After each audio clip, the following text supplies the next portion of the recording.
Mặc dù nổi tiếng là người yêu mến nhân tài, song Tào Tháo vẫn không ngại ra tay đoạt mạng 6 mưu sĩ này. Thời kỳ Tam Quốc là thời kỳ lịch sử mang nhiều dấu ấn trong lịch sử Trung Hoa. Từ tác phẩm Tam Quốc diễn nghĩa, hậu thế sau này đã xây dựng nên những bộ phim, những trò chơi luôn nhận được sự quan tâm cùng yêu thích từ công chúng. Những năm cuối thời Đông Hán, khi quần hùng phân tranh, quân phiệt hỗn loạn, người ta thường nói thời thế tạo anh hùng. Cũng chính giai đoạn này đã trở thành giai đoạn anh hùng lớp lớp xuất hiện trong lịch sử Trung Hoa, sản sinh biết bao anh hùng kiệt xuất mà mọi người đều biết. Về bày mưu nghĩ kế có Gia Cát Lượng nhìn xa trông rộng, danh tiếng vang xa, Triệu Vân có tấm lòng trung nghĩa. Anh dũng thiện chiến, Điển Vi lấy sức một người đảm đương một phía. Còn có 3 vị đế vương 3 nước, Thục, Ngô, Ngụy, là Lưu Bị, Tôn Quyền và Tào Tháo. Trong đó Tào Tháo là người gây ra nhiều ý kiến tranh luận nhất. Trong tác phẩm Tam Quốc diễn nghĩa, Tào Tháo là người có nhiều âm mưu, xảo trá, làm trái luân thường đạo lý, nhưng ông cũng là bậc đế vương mưu trí, có chiến lược, lại thiện chiến. Tào Tháo còn có một ưu điểm nữa, đó là ông rất giỏi việc nhìn và phát hiện người có tài, trân trọng người có tài, giỏi dùng người tài. Cũng chính vì ưu điểm này nên ông được nhiều người đều hết lòng cống hiến, phục vụ. Cũng vì thương tiếc nhân tài nên Tào Tháo mới để Quan Vũ vượt 5 ải, chém 6 tướng. Nhưng là người thì đều có khuyết điểm. Tào Tháo tuy là người trân trọng nhân tài, song cũng chính ông cũng là người đã xử chết 6 vị mưu sĩ tài giỏi. Trong đó có một người đã khiến Tào Tháo tổn thất nặng nề. Mục Hàn Phức.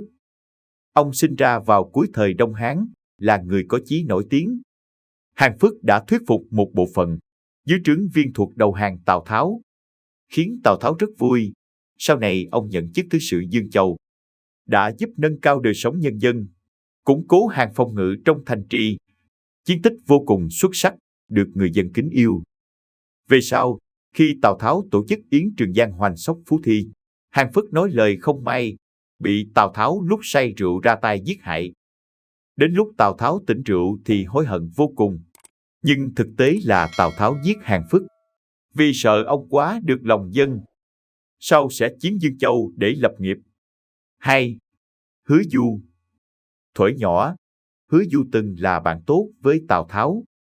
Sau này ông đầu quân dưới trướng của Viên Thiệu, nhiều lần hiến kế sách tấn công Tào Tháo cho Viên Thiệu. Về sau, trong trận quan độ giữa Tào Tháo và Viên Thiệu, người nhà Hứa Du bị bắt, phải đến nhờ vả Tào Tháo. Chính Hứa Du đã bày kế cho Tào Tháo đốt kho lương Ô Sào, đánh bại Viên Thiệu. Sau tại ấp Thành, vì Hứa Du không biết giữ mồm giữ miệng, dám lớn tiếng mắng chửi Tào Tháo cùng quân Tào, bị Hứa Chử tức giận giết chết. Sau khi Tào Tháo biết được, đã trách mắng Hứa Chử, nhưng không hề xử tội, đồng thời cử hành tang lễ long trọng cho Hứa Du. 3.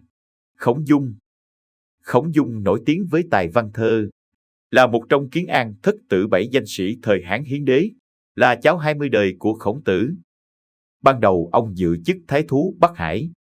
Khi Tào Tháo tấn công Đào Khiêm, Khổng Dung từng cứu mạng Tào Tháo. Đến khi Tào Tháo muốn đưa quân đánh Kinh Châu, Khổng Dung hết lòng can ngăn, bị Tào Tháo mắng nhiếc. Về chuyện này, Khổng Dung trong lòng phẫn nộ, bị người khác báo với Tào Tháo là ông có mưu đồ làm phản. Tào Tháo hạ lệnh tru sát, giết tất cả vợ con ông. Cũng chính vì chuyện này mà tiếng ác của Tào Tháo lan xa. 4. Trần Cung. Trần Cung vốn là mưu sĩ dưới trướng Tào Tháo. Sau vì việc Tào Tháo tự ý giết Lã Bá Sa mà tức giận bỏ đi, sau này ông cũng nương nhờ nhiều người, cuối cùng thì đi theo Lã Bố. Tiếc rằng Lã Bố đa nghi, tự kiêu, không chịu dùng kế sách của Trần Cung, về sau thất bại tại Hạ Bì. Trần Cung bị Từ Hoảng bắt được, nhưng ông quyết không đầu hàng. Tào Tháo hạ lệnh chém đầu ông, sau đó tổ chức tang lễ long trọng, chôn cất ông ở Hứa Xương kinh đô Ngụy Quốc. 5. Dương Tu. Dương Tu là người có tài học uyên thâm, thông thạo kinh sử.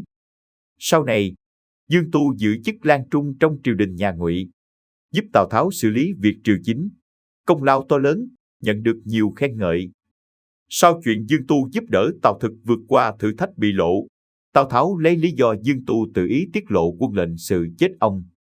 Tuy nhiên lý do sự thực là do ông can thiệp vào chuyện tranh đoạt ngôi vị, lại có quan điểm chính trị khác với Tào Tháo, nên Tào Tháo căm hận ông từ lâu, cho ông là mầm tai họa lớn, nên nhất định phải loại trừ. 6. Tuân Úc. Tuân Úc là vị hiền thần Tào Tháo chiêu mộ được ở Duyển Châu. Ông là người có công hiến to lớn đối với chính quyền Tào Ngụy. Tuân Úc khuyên Tào Tháo giúp ông chiêu mộ, thu nạp binh lính Thanh Châu, gia tăng thực lực của Ngụy quân. Sau lại hiến kế hiệp thiên tử dĩ lệnh chư hầu cho Tào Tháo, bày kế cho Tào Tháo chia rẽ quan hệ Lưu Bị và Lã Bố, khiến hai người tranh chấp. Sau này, dã tâm Tào Tháo bành trướng, muốn tự phong mình làm Ngụy công, bị Tuân Úc ra sức phản đối. Tào Tháo nổi sát tâm. Trên đường Nam Chinh, Tào Tháo gửi cho Tuân Úc một hộp quà rống, ngụ ý bảo Tuân Úc tự kết liễu. Cuối cùng Tuân Úc cũng uống thuốc độc tự sát, hưởng thọ 50 tuổi. Tuân Úc chết, không ai có thể đảm đương được như ông. Tào Ngụy bị tổn thất nặng nề. Việc này cũng khiến Tào Tháo hối hận vô cùng. Video của chúng tôi đến đây là kết thúc. Cảm ơn tất cả các bạn đã quan tâm tới xe hay V88 và theo dõi video của chúng tôi. Đừng quên like, share và đăng ký kênh nhé. Đặc biệt đừng quên bật chuông để theo dõi những video nhanh nhất. Một lần nữa xin cảm ơn tất cả các bạn.